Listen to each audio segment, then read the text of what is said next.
Friends, இன்றைக்கி நம்ம பார்க்க போகிறது கோட் படத்தோட ரிவ்யூ. வாங்க உள்ள போகலாம்.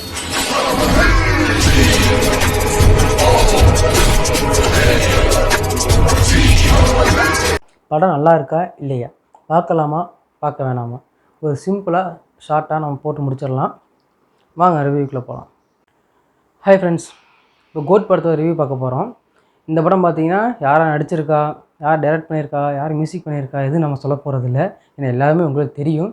ஏன்னா அந்தளவுக்கு ஒரு ஹைப்பில் ரிலீஸ் ஆன படம் தான் கோட். படத்தோட பாசிட்டிவ் என்னென்னு நம்ம ஒவ்வொன்றா பார்த்துடலாங்க. படத்தோட பாசிட்டிவ் பார்த்திங்கன்னா ஃபஸ்ட்டு விஜய் தாங்க. விஜய் இந்த படத்தில் ஒரு சொல்லலாமா வேணாமா, ஒரு 4 டிஃப்ரெண்ட்டான கேரக்டரில் வராருங்க. என்னடா 4 சொல்கிறீங்களா, அப்பா பையன் தானே. அப்பா பையனை தாண்டி இன்னும் 2 ட்விஸ்ட்டாக இருக்குங்க. நீங்கள் படம் பார்க்கும்போது தெரியும். அப்படியே இந்த படத்தை தோல் மேலே வச்சு தூக்கிட்டு போகிறாரு விஜய். செகண்ட் பாயிண்ட் பார்த்திங்கன்னா, எல்லோரும் இந்த படத்துக்கு முன்னாடி ஓட்டின அந்த ஏஜிங் அந்த டெக்னாலஜி பற்றி தாங்க. டெக்னாலஜியில் உருவான விஜய், அந்த விஜய் அந்தளவுக்கு ஓட்டினாங்க. ஆனால் அந்த விஜய் தான் இந்த படத்தோட ஹைப் மூமெண்ட்டுங்க. அந்த அளவுக்கு நடிச்சிருக்காரு. அந்த விஜய் வந்ததுக்கப்புறம் தான் படத்தோட ட்விஸ்ட்டு டன்னு எல்லாமே வருது. தளபதி விசஸ் இளைய தளபதி அந்த போஸ்டருக்கு இணையாக அந்த விஜய் வந்ததுக்கப்புறம் தாங்க நடக்கும். அதை நீங்கள் தேட்டரில் பாருங்கள். ஏன்னா அந்தளவுக்கு சூப்பராக ஒர்க் பண்ணியிருக்காங்க அந்த விஜயில். விஜய் ஏன் விஜய் சொல்லிகிட்டே இருக்க அப்படின்னா, நம்ம மற்ற படங்களை கம்பேர் பண்ணும்போது இந்த படத்தில் விஜயோட ஆக்டிங் ஸ்கில்ஸ் பார்த்திங்கன்னா இம்ப்ரூவ் ஆகிருக்கு. என்னடா இம்ப்ரூவ் ஆகிருக்கு, இதுக்கு முன்னாடி நடிக்க தெரியாதா விஜய்க்கு? பார்த்தா நடிக்க தெரியும், ஆனால் அந்தளவுக்கு எந்த டேரக்டரும் கொண்டு வர மாட்டாங்க. எனக்கு தெரிஞ்சு லாஸ்ட்டு லியோவில் கொண்டு வந்திருந்தாங்க. அதோட இது மிகையான நடிப்புன்னு சொல்லலாங்க. அந்தளவுக்கு விஜய் ஏஜ்டு கேரக்டராக இருக்கட்டும், இளைய தளபதி கேரக்டராக இருக்கட்டும் சூப்பராக பண்ணியிருக்காங்க. எனக்கு ரொம்ப பிடிச்சிருந்துச்சி விஜயோட ஆக்டிங். 3வது வெங்கட் பிரபுங்க. வெங்கட் பிரபு இளைய தளபதியை வச்சு ஒரு மாசாக ஒரு திருவிழாவை கொடுக்கலாம் அப்படின்னு நினச்சி இந்த படத்தை எடுத்திருக்காரு. ஃபுல் அண்ட் ஃபுல் கமர்ஷியலாக பெஸ்ட்டாக கொடுத்துருக்காரு. ஸ்க்ரீன் ப்ளேயும் நமக்கு அங்கங்கே ஸ்லோவாக இருந்தாலும் அடுத்தடுத்து ஹை மூமெண்ட். ஒரு 5 மினிட்ஸ் ஸ்லோவாக போனாலும் 10 நிமிஷம் ஹை மூமெண்ட் கொடுத்துட்றாரு. 4வது சொன்னால் மியூசிக் டைரக்டருங்க. இவனை பற்றி யாரும் ஒன்றும் பேசலை அப்படிங்கிற மாதிரி இருந்துச்சு எனக்கு. பார்த்திங்கன்னா பிஜிஎம்மில் பரட்டியிருக்காரு.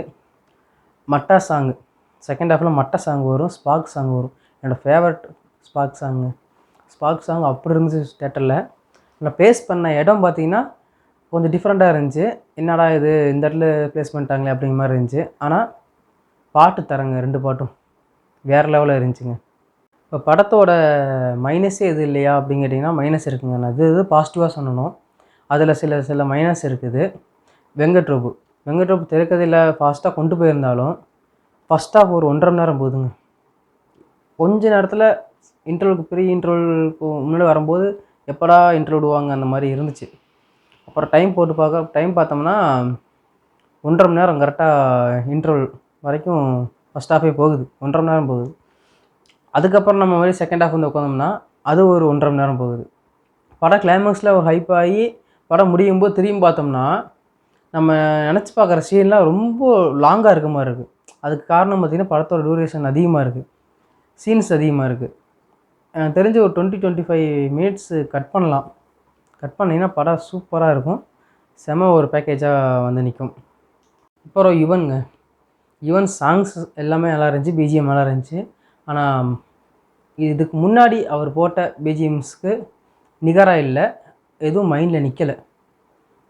விஜய்க்கு ஒரு இன்ட்ரோ பிஜிஎம் போட்டிருக்காரு, அதுவுமே பார்த்திங்கன்னா நமக்கு நிற்கலை. ஒரு மாநாடாகட்டும், மங்காத்தாவாகட்டும், பில்லாவாகட்டும் அந்த அளவுக்கு நமக்கு பிஜிஎம்ஸ் எதுவும் மைண்டில் நிற்கலை. அதான் உண்மை. படத்தில் நிறைய ஆர்டிஸ்ட் நடிச்சிருக்காங்க. பிரபுதேவா, பிரசாந்த், ஸ்னேகா, லைலா, த்ரிஷா வராங்க. ஒரு கேமியோருக்கு எஸ்கே வராங்க. எல்லாமே இருக்காங்க. தோனி கூட இருக்கார். எனக்கு படம் பார்க்க தெரியும். இத்தனை ஆர்டிஸ்ட் இருக்காங்க. அதை வச்சு அந்த ஆர்டிஸ்ட் வர்ற இடம் மட்டும்தான் எனக்கு ஹைப்பாக தெரியுது. அதுக்கப்புறம் பார்த்தோம்னா படத்தில் பெரிய ஹைப் மூமெண்ட் எதுவுமே இல்லாத மாதிரி தோணுது. இன்ட்ரோல் சீன் சொல்லலாம், வேறு எதுவுமே பெருசாக ஹை மூமெண்ட்டாக எதுவும் இல்லை.